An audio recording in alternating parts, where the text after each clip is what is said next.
우리의 강의 22번째 11장 1절에서 36절 자원하는 믿음이라는 제목이 되겠습니다.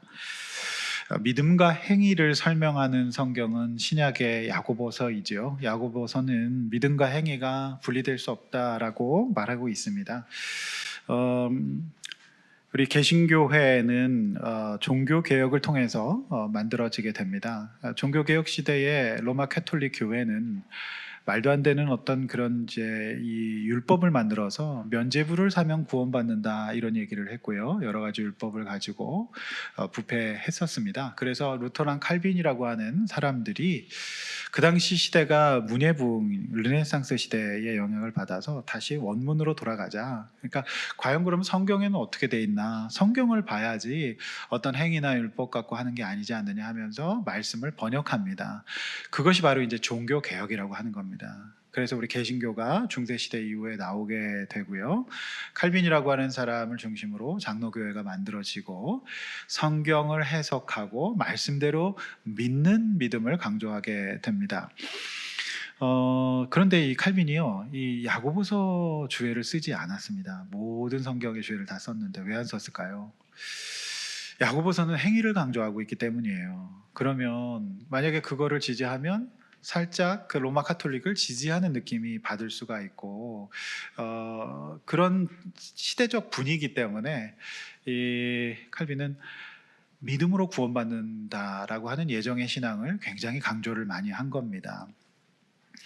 그런데 분명히 하나님 말씀에 포함되어 있는 게 야고보서거든요. 정경 66권 속에 포함된 하나님 말씀입니다. 이 말씀을 보면은요, 야고보서 2장 17절은 행함이 없는 믿음은 그 자체가 죽은 것이고 20절은 행함이 없는 믿음은 헛것이다라고 말합니다. 또 22절은 믿음과 행함이 함께 일하고 행함으로 온전하게 된다라고 합니다. 그러니까 믿음만 있고 행위가 없으면 그것도 말이 안 되는 거다라는 말씀이잖아요. 그러니까 이 당시에 그 시대에는 종교 개혁자들 입장에서는 이런 말씀이 조금 불편했던 것 같습니다. 믿음으로 구원받는 것은 맞습니다. 그런데 행위도 따라올 수밖에 없죠. 여러분 상식적으로 생각해 봅시다. 우리가 이제 믿을 만한 사람이라고 했을 때 그냥 말로 해서 믿을 만한 사람이 아니죠. 메시아 약속을 하면 정확하게 나와주면 믿을 만한 사람이 되죠. 돈을 빌려서 며칠까지 갚겠다 했을 때 정확하게 갚는 행위를 해야 믿을 만한 사람이 되죠. 그러니까 믿음이라고 하는 거는 반드시 행위가 들어가 있습니다. 행위가 안 들어가 있는 믿음은 없지 않습니까? 그러니까 두 개는 하나라는 측면을 야고보서는 강조를 하고 있어요. 근데 이 이슈가 2000년 기독교 신학의 매우 중요한 논쟁의 이슈입니다. 그래서 행위를 강조하는 교단도 있고요. 우리 장로교단은 믿음을 강조하는 예정신앙을 갖고 있죠. 근데 두 개 다 맞습니다. 이게 분리할 수가 없는 측면이다라고 하는 거를 말씀을 드리고 싶습니다. 자, 왜 제가 이 말씀을 드리냐면 지난주까지 우리는 대부흥을 이룬 이스라엘 백성들의 모습을 봤습니다.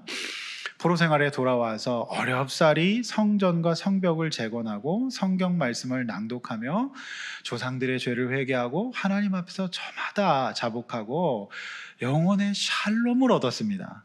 대부흥이 일어난 거잖아요. 믿음이 생긴 겁니다. 잃었던 믿음, 포로 생활 가운데 훈련받고 돌아와서 진짜 우리 이렇게 살면 안 되겠다라면서 진짜 결정합니다. 그래서 지난주에 그 샬롬을 유지하기 위한 계약을 한 사람들의 명단이 나왔고 계약서의 내용으로 혼인과 안식과 재정 문제를 다뤘던 것이죠. 왜냐하면 그 세 가지가 우리의 샬롬, 우리의 어렵게 얻은 그 평안을 빼앗을 수 있기 때문에 그렇다라고 하는 것이죠.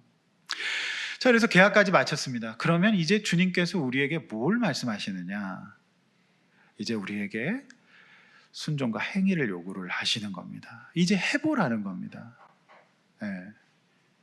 그게 오늘 본문의 메시지가 되는 거죠. 그래서 오늘 저는 자원하는 믿음이라는 제목으로 은혜 받고 부흥을 이룬 이 사람들이 이제 뭘 해봐야 되는가, 그 문제를 다루게 되는 것이죠. 자, 오늘도 두 가지 주제로 말씀을 준비했습니다.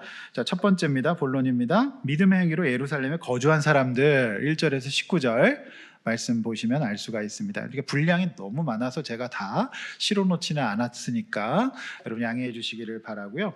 자, 1절, 2절을 먼저 봐야 합니다. 백성 지도자들은 예루살렘에 거주하였고 그 남은 백성은 제비 뽑아 10분의 1은 거룩한 성 예루살렘에 거주하게 하고 그 10분의 9는 다른 성읍에 거주하게 했고 2절까지 예루살렘에 거주하기를 자원하는 모든 자를 위하여 백성들이 복을 빌었다 이렇게 되어 있습니다. 자, 이 말씀을 어떻게 이해해야 됩니까? 보시면 먼저 지도자들이 예루살렘에 들어와 거주를 했습니다. 그리고 10분의 1을 제비를 뽑았습니다. 그리고 추가로 거기 거주하게 했고 나머지는 예루살렘 성 밖에 거주하도록 했고 2절에는 제비 뽑기 전에 자원하는 사람도 있었다는 표현을 쓰고 있습니다. 그래서 자원한 사람들에게 자원하지 않은 백성들이 너무 고맙게 생각하고 복을 빌어 주었다라는 말씀으로 이제 오늘 본문이 시작이 되고 있는 겁니다. 자, 오늘 본문에는 두 가지 해석이 있습니다. 자, 목사는 이제 이런 거를 묵상하고 해석해서 여러분들이 이해하기 쉽게 전달을 해드리는 사람이죠. 뭐 그냥 읽으면은 그런가 보다 할 수 있지만은 요 본문에는 여러 가지 메시지가 있는데요. 첫 번째 그 제비 뽑기를 해서 거기 들어가게 되잖아요. 그러니까 이 제비 뽑기의 상황에 대한 해석이 하나는 너도 나도 완공된 예루살렘 성벽 성 안에 들어가고 싶어서 소위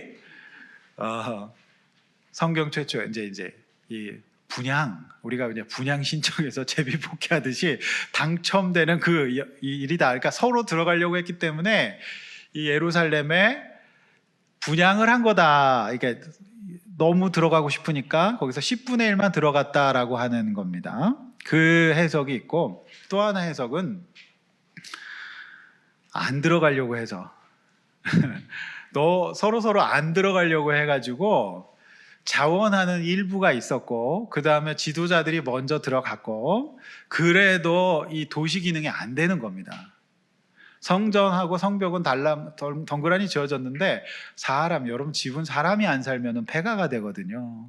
그러니까 이 도시 기능의 회복과 성전의 활성화를 위해서 뽑아가지고 10분의 1을 10분의 1을 11조로 뽑아갖고 그 사람들을 여기다가 강제 분양시켰다. 이주시켰다라고 하는 해석 두 가지가 있습니다. 여러분은 이 두 가지 해석을 어떻게 바라보십니까? 근데 제가 많은 자료들을 이제 보면은 첫 번째 해석을 지지하는 목사님들도 계시는데 주요 신학계하고 느헤미야를 전공한 학자들에 따르면은 주된 해석은 후자입니다.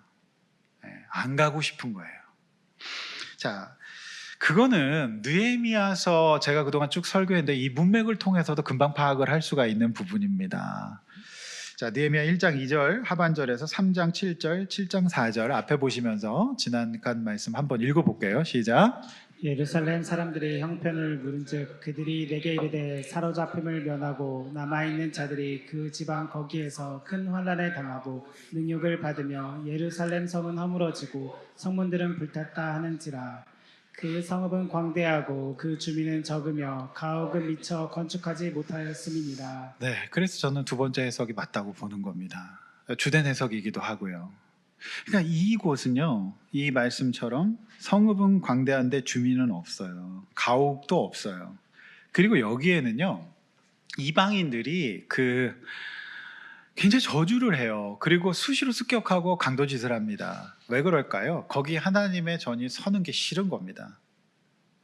그 이제 물리적인 어떤 그 육체적인 고난도 있지만은요, 무엇보다도 그런 겁니다. 너희 거기 오면 또 다 망하고 끌려갈 거다. 막 저주를 하는 겁니다.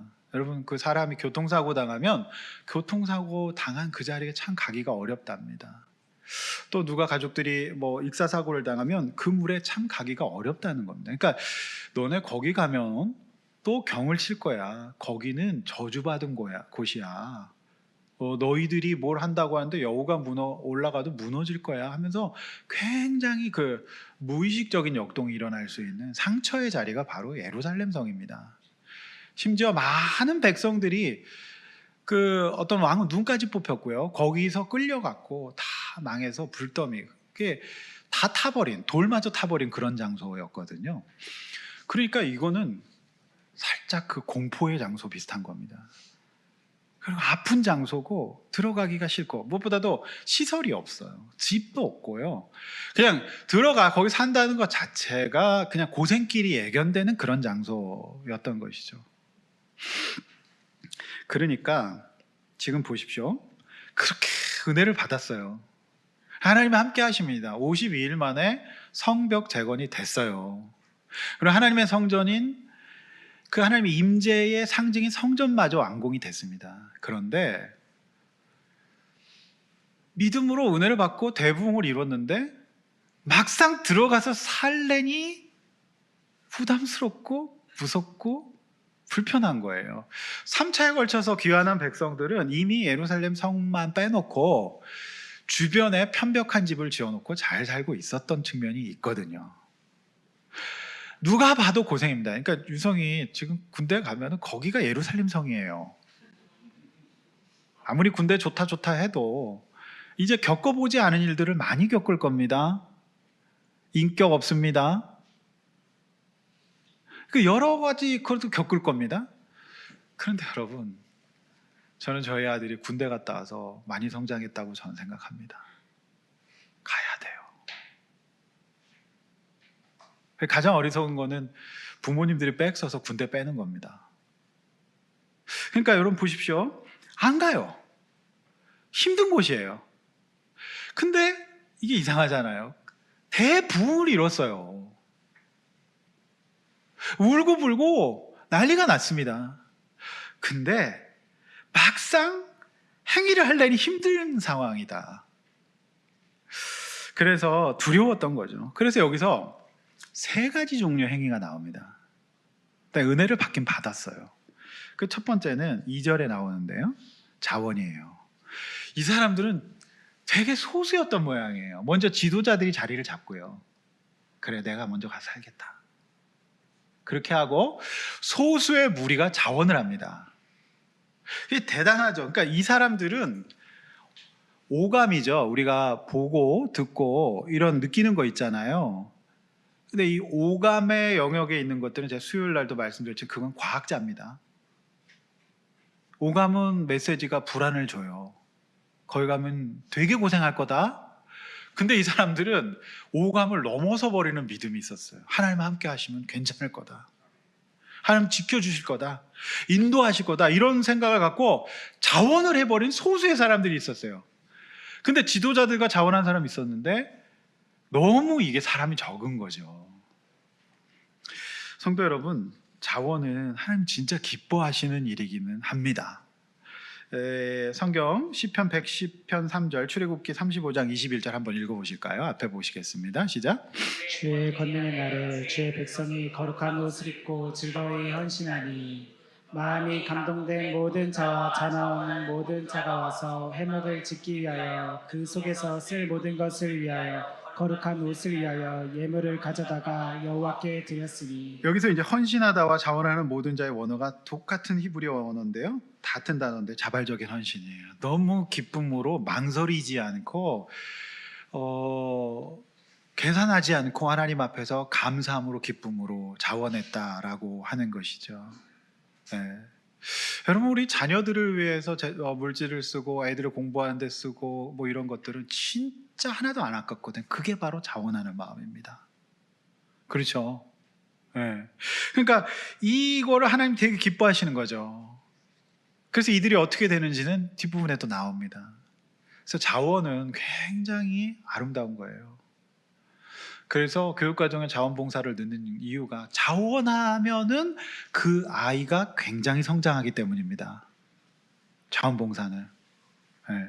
그래서 외국대학은 자원봉사 경력이 입학에 굉장히 중요하죠. 좋은 학교일수록 그렇습니다. 두 번째, 제비뽑기입니다.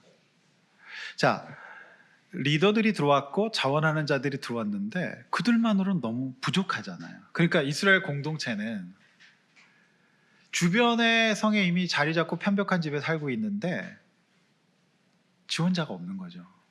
그래서 이스라엘 공동체는 결정합니다. 그러면 적어도 지파별로 10분의 1씩은 와야 되는데, 그게 이제 11조의 원리거든요. 10분의 1 와야 되는데, 이거를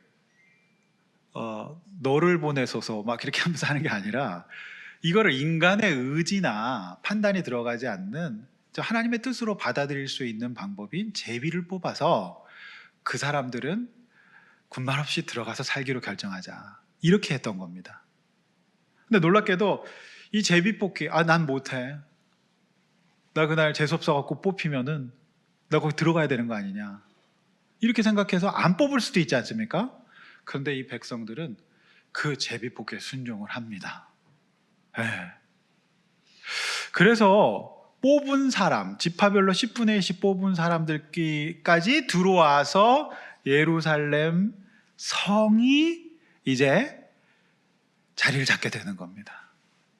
제가 드리고 싶은 말씀은, 우리가 정말 믿음이 좋아서 흔들 수 없는 강력한 믿음이 있어서 자원하면 좋지만, 행위라고 하는 것 속에는 소극적으로 주님 부르심에 임하는, 그러니까 소극적인 순종도 행위에 들어간다라고 하는 겁니다. 네. 그래서 자원을 못할 때에는, 내가 만약에 구별하여 불러서 하나님께서 나를 부르셨다면 거기에 순종하는 것도 귀한 적용일 줄로 믿습니다. 네. 그래서 내가 미처 자원하지 못해도 불러서 나를 뽑아서 이렇게 하셨을 때는 순종하는 믿음이 있어야지 은혜 받은 거라고 할 수가 있는 거죠. 마지막으로는 이제 지도자들의 솔선수범이 나와요. 그래서 1절은 다행히 가장 먼저 가지 않으려고 하는 고생길이 훤한 예루살렘에 백성의 지도자들, 리더들이 먼저 거주하기로 결정하였다라는 말씀이 나와요. 참 다행이죠. 그래서 그 현대차 그룹에서 전무하시다가 좀 이제 그 리더십 전문가로 활동하시는 문성호 씨라고 있습니다. 유튜브에도 강의도 많이 하시는데요. 이 선생님이 리더의 그 태도라는 책을 썼는데, 이 책에서 이분은 이렇게 얘기합니다. 리더는 역할이다. 그러니까 단순한 이제 팔로워들은 그냥 살아도 되지만 리더는 역할이 필요한데, 오늘 그 이스라엘 백성의 지도자들은 하나님의 말씀 앞에서 역할을 했던 겁니다. 그냥 본인들도 힘들지만 우리가 이렇게 먼저 해야 역할이라는 창을 통해서 백성들이 저렇게 사는 거구나 바라볼 수 있기 때문에, 그래서 역할을 했던 거예요. 나라에는 나라님, 그리고 회사에는 사장님, 학교에는 교장선생님, 교회에는 담임 목사, 목장에는 목자님, 가정에는 부모님이 먼저 역할을 해주셔야 됩니다. 그게 기본값이에요. 디폴트라고 얘기하죠. 그러니까 그게 돼야 제비뽑기도 가능하고 자원도 가능한 겁니다. 가장 먼저 이게 나온다라고 하는 것이죠. 성도 여러분, 믿는 것과 행위는 분리가 되기 어려운 점이 많습니다. 그런데 순종에는 이처럼 역할과 그리고 소극적인 것과 적극적인 것이 디테일이 있다는 겁니다. 그러므로 저는 우리 성도님들이 첫 번째랑 세 번째도 좋지만, 우리가 사실 잘 이끄심을 받는 거, 사실 이게 대부분이거든요. 이게 예루살렘 성의 주축 멤버들입니다. 성도님들, 하나님 인도를 받아서 우리 잘 따라가면 됩니다. 내가 그렇게 주도적으로 못할 수 있어요. 두렵거든요. 그러나 우리 잘 따라가는 성도들 되었으면 좋겠습니다. 네. 그래서 우리가 이런 그 내용들을 좀 생각해 봤고요. 그 다음에 3절에 17절까지는 예루살렘에 거주한 사람들의 명단이 나오죠. 그래서 그럼 이제 이렇게 순종했고 행위를 했던 사람들이 결과가 어떻게 되었는지를 우리 생각을 해봐야 되잖아요. 거기는 가면은 너네 큰일 난다, 너 스트레스 받아서 못 산다, 하나도 안 행복할 거야, 즐겁지 않을 거야, 재미없을 거야, 다 그렇게 얘기하는 겁니다. 그런데 그들이 들어간 사람들의 명단이 이제 쭉 17절까지 나와요. 그래서 이 내용을 보면 가장 분량이 많은 사람들이 4절에 유다 자손이 나옵니다. 유다 자손 누굽니까? 우리가 알다시피 야곱과 레아 사이에서 태어난 네 번째 아들입니다. 이 유다는요, 아버지 사랑 못 받았어요. 그리고 어머니가 아버지 사랑을 또 못 받습니다. 그래서 유다는 굉장히 방황합니다. 그러다 집을 나가죠. 그래서 결국 집을 나가서 살다가 바닥을 치게 되죠. 출장길에 직업 여성이라고 상대를 했는데 그 여성이 며느리인 겁니다. 창세기 강의 때 기억나시죠? 그래서 거기서 멘붕이 옵니다. 정신을 차리고 바닥을 찍으면서 네가 나보다 옳도다 하면서 정말 회개하고 집으로 돌아옵니다. 그러니까 그 집에 다시 돌아와서 유다의 삶에 대해 성경은 기록하지 않는데 제가 볼 때는 먼지 같은 삶을 살았을 겁니다. 완전히 자기는 죽고 그래도 나를 받아준 어머니 아버지, 이 집 하나님에 대해서 완전히 힘을 빼고 나는 죽고 하나님이 산 사람이 되었던 것 같아요. 그래서 어느 날 형제들이 요셉을 팔아 넘기고 죽이려고 합니다. 그런데 누가 나서서 말립니까? 유다가 나서서 말려요. 그래서 요셉이 목숨을 건집니다. 그래서 요셉의 히스토리, 정말 감옥 갇히고 배신당하고 막 이런 삶을 사는데 하나님이 그를 훈련시키시죠. 해보게 하십니다. 해보게. 겪게 하세요. 그런데 하나님이 그를 너무 사랑하시거든요. 근데 해보게 하십니다. 뒷부분에 제가 이 부분을 강조할 건데, 그래서 총리가 되죠. 근데 요셉이 형들을 시험하지 않습니까? 그때 또 유다가 결정적으로 나서서 나를 볼모로 잡으십시오, 이렇게 하지 않습니까?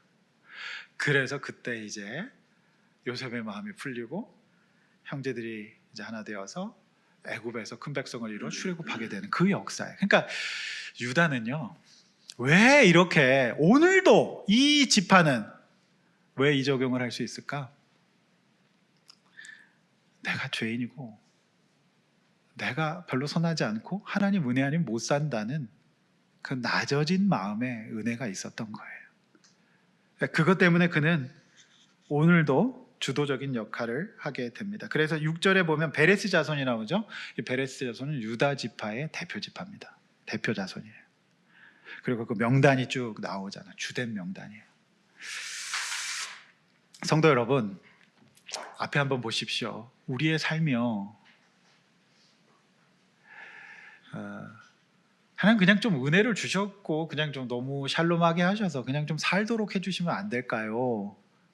그냥 좀 평안하게 아무런 불안과 스트레스 없이 살면 안 될까요? 라고, 그냥 내가 성전은 그냥 일주일에 한 번 가겠습니다.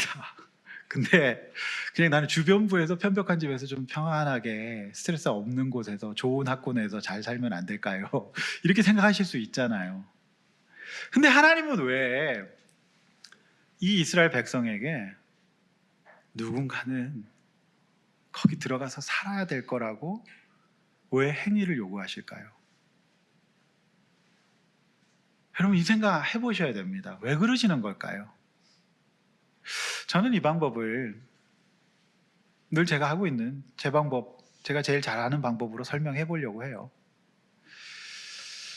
요즘 이제 그 자녀 교육과 부모님들에게 가장 전문가들이 강조하는 것은 과잉된 애착 제공입니다.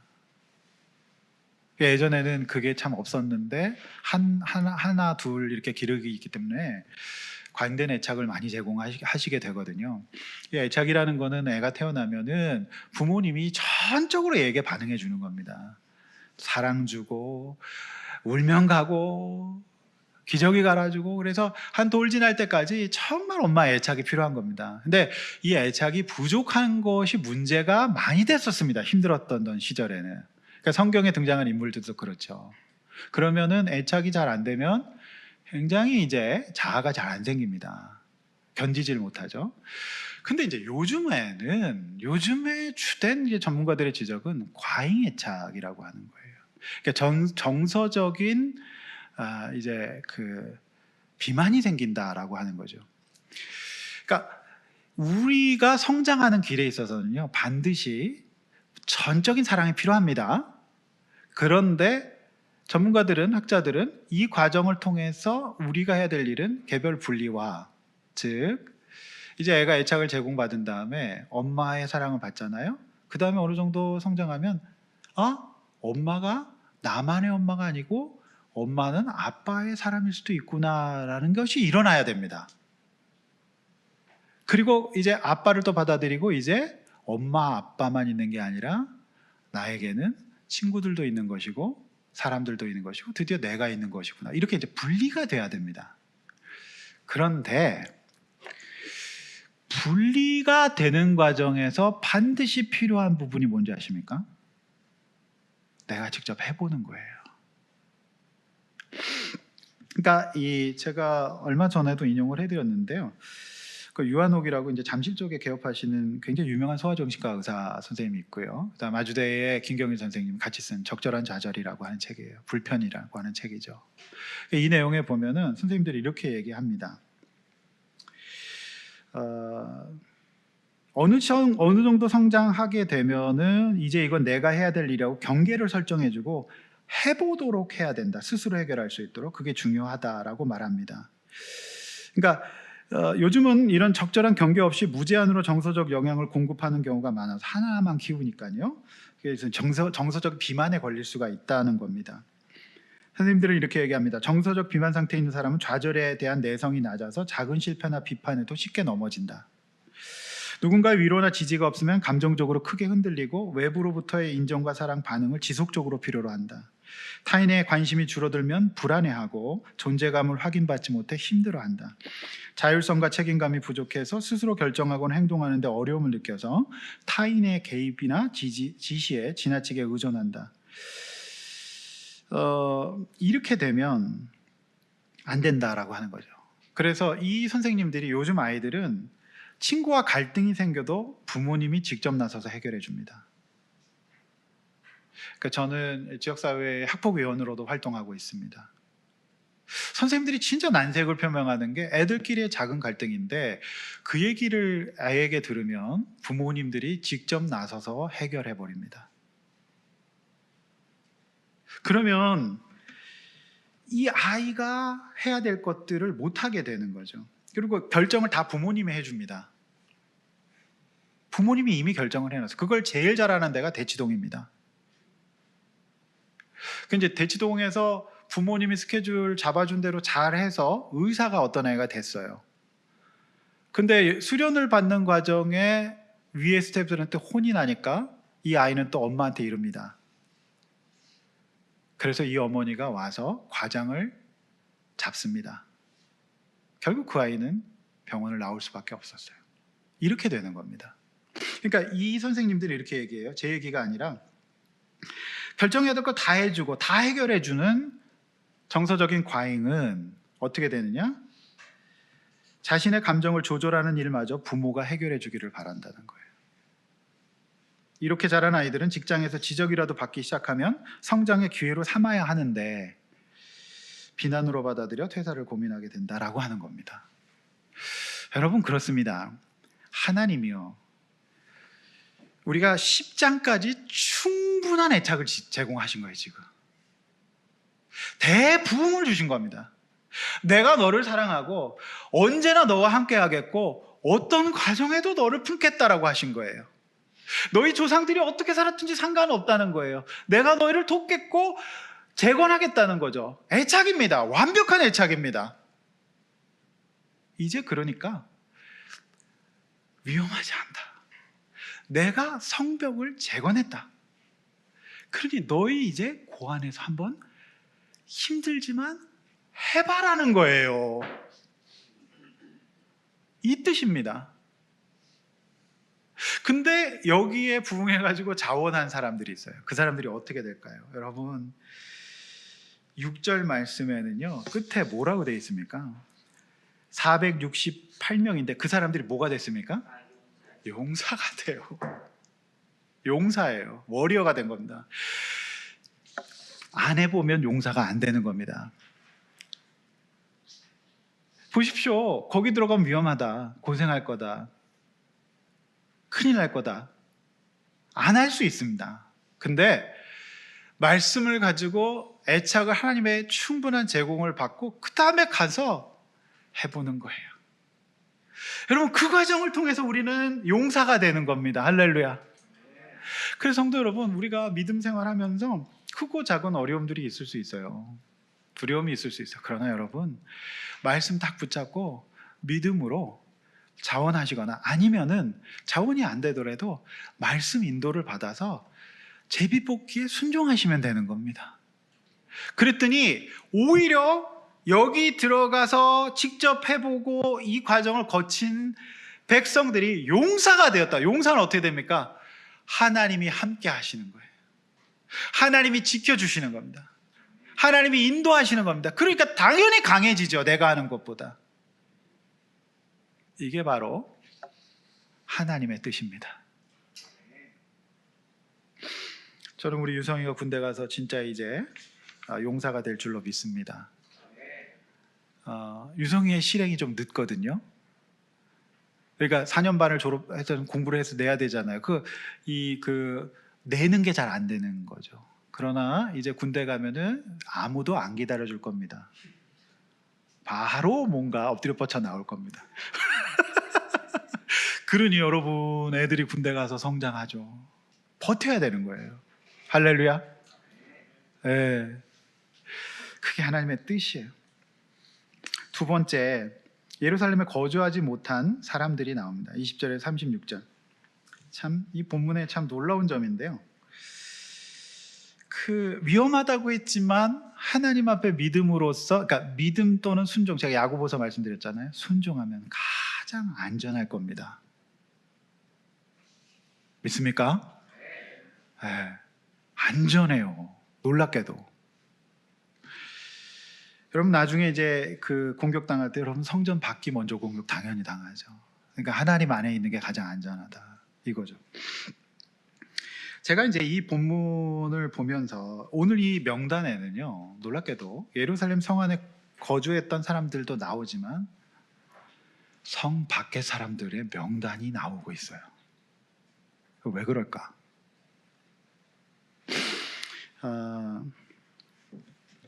여러분, 여기 보시면은 이 명단이 어떤 뜻일까를 우리가 잘 묵상을 이제 하셔야 되는데, 여러분 보십시오. 여기서 25절, 24절, 20절 이런 쭉 말씀 보면은 유다 자손 일부는 기랏 아르바와 그 주변 동네 거주했다 기록하는데 30절도 마찬가지인데, 저는 여기서 이제 영적인 교훈을 얻었는데요.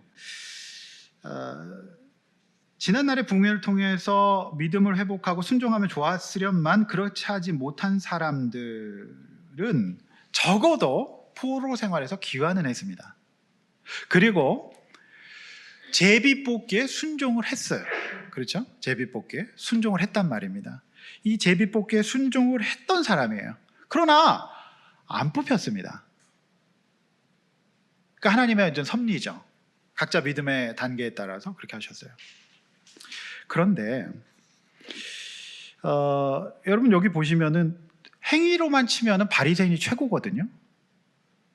그러니까 적어도 이들이 예루살렘 성 밖에 있었지만 하나님은 그들을 버리지도 않고 그들을 책망하지도 않고 그들에 대해서 하나님이 정죄하지도 않았다는 겁니다. 그 의미에서 성경에 그들의 명단도 기록이 되고 있는 겁니다. 만약에 예루살렘 성에 자원했던 사람들과 제비 뽑힌 사람들이 너희는 왜 안 들어오냐면서, 너희는 편하게 살아서 좋겠다라면서 판단하고 정죄하고 이렇게 하면 되겠습니까? 아니죠. 이들도 역시 제비 뽑기에 동참했지만 안 뽑혔을 뿐이에요. 또 예루살렘의 성에 들어가지 못하고 거기에 남았던 백성들이요, 네? 열등감을 느끼거나 시기 질투를 느껴서 마음이 불편하고 그러면 되겠습니까? 아니에요. 여러분, 뽑혀서 들어간 사람, 자원한 사람에 대해서 내가 순종은 못했지만, 내가 적극적으로 순종은 못했지만 오늘 본문 2절에는 그들을 축복했다라고 나오고 있어요. 놀라운 말씀입니다. 따라서 여러분, 내가 믿음이 좀 부족할 수 있어요. 그러면 우리는 믿음이 충만해서 적용하고 순종하는 사람들을 보고 도전받으면 됩니다. 정말 대단하십니다. 제가 해드릴 수는 없는 거 없지만 기도해드리겠습니다.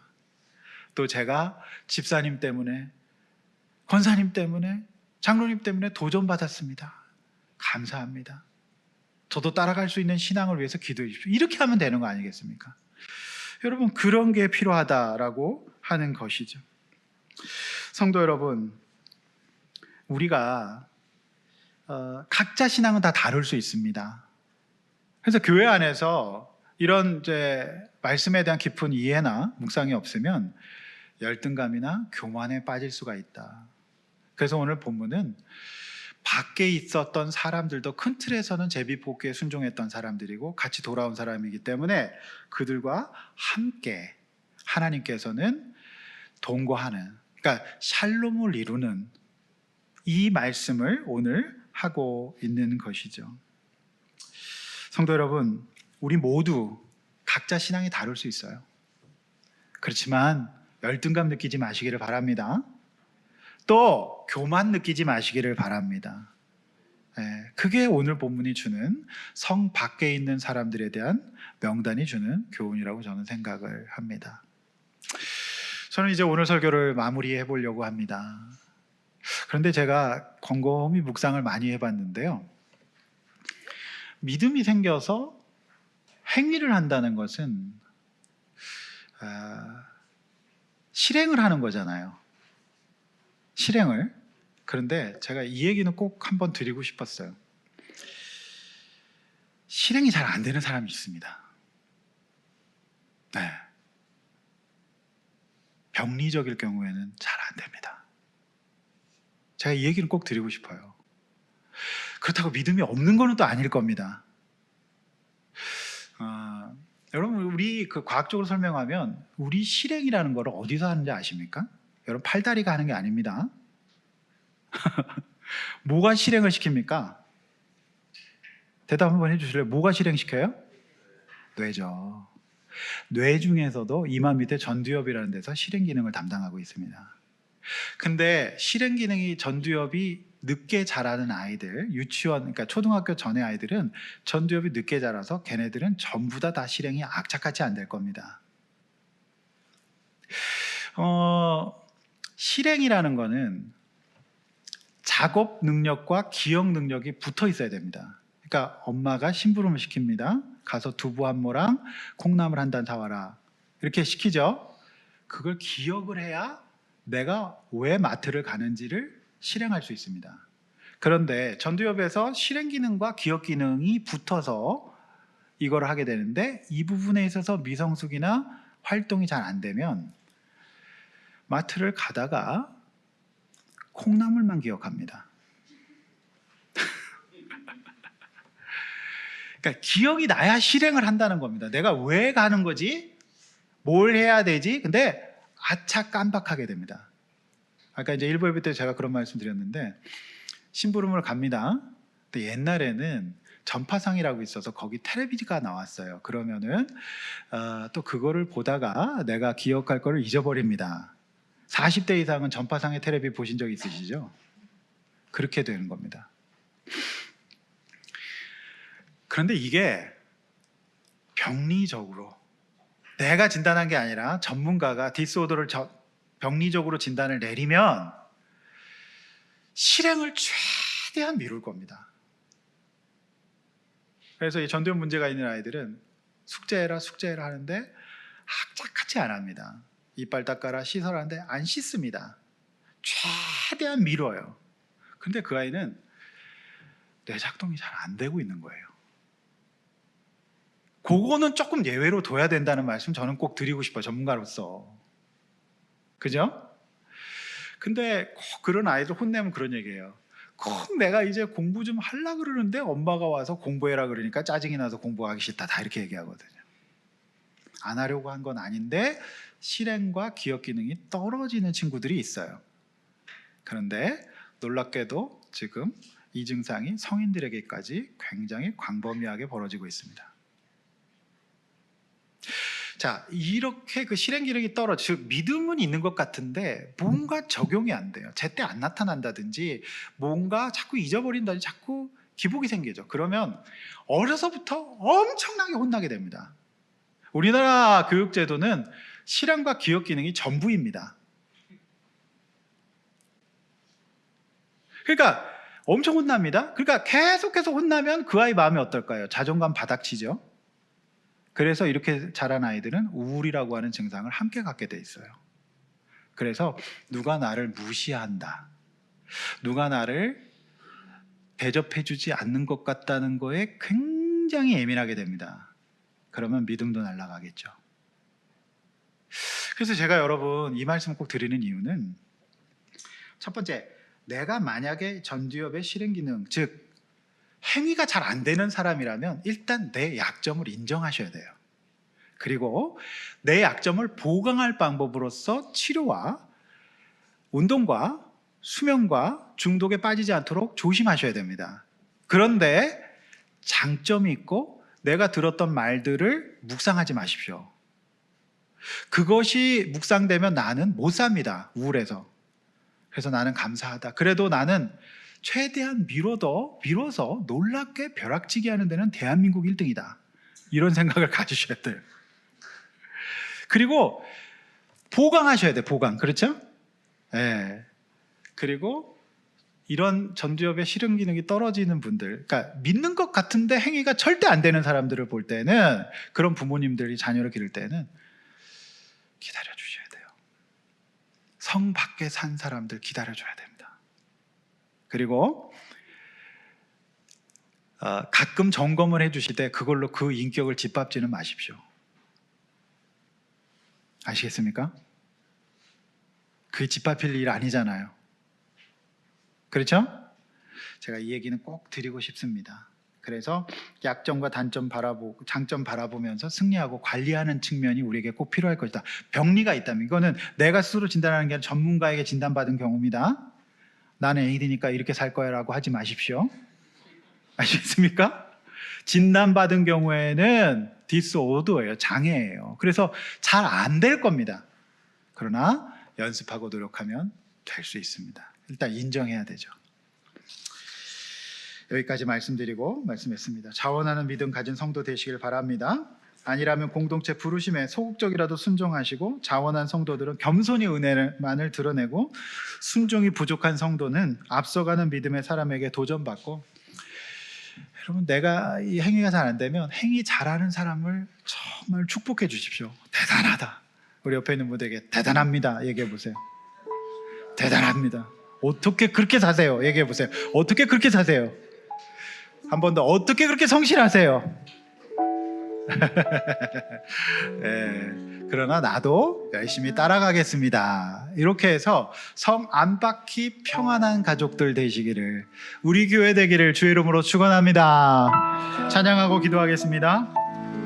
오늘 시간에 함께 같이 기도할게요. 성도님들 힘을 내십시오. 우리의 삶 가운데는 위험이 도사리고 있을지 몰라도 우리 주님 함께 계시고 믿음으로 사시면 여러분 안전할 수 있습니다. 두려워하지 맙시다. 적극적으로 자원하면 좋지만 아니라고 한다면 그저 소극적이라도 잘 이끄심을 받으십시오. 그리고 하나님 앞에서 우리 모두는 성 안팎에 발달의 단계들이 존재합니다. 그거를 내 기준에서만 보면은 너무 힘들고, 말하는 나도 힘들고 듣는 사람도 힘듭니다. 그래서 우리 이런 것들 이해하고요, 오늘 말씀의 성 밖에 있는 사람들도 기록해주고 있어요. 큰 틀에서 그들은 귀환했습니다. 우리 교회 나오지 않습니까? 오늘 예배 드리지 않습니까? 우리가 그렇게 하나님 앞에서 샬롬을 이루게 해달라고, 말씀으로 지혜를 얻게 해달라고, 그래서 주님 기뻐하시는 백성, 은혜를 유지하는 백성 되게 해달라고 주여 한번 했죠. 여러분의 가족을 위해, 교회를 위해 기도합니다.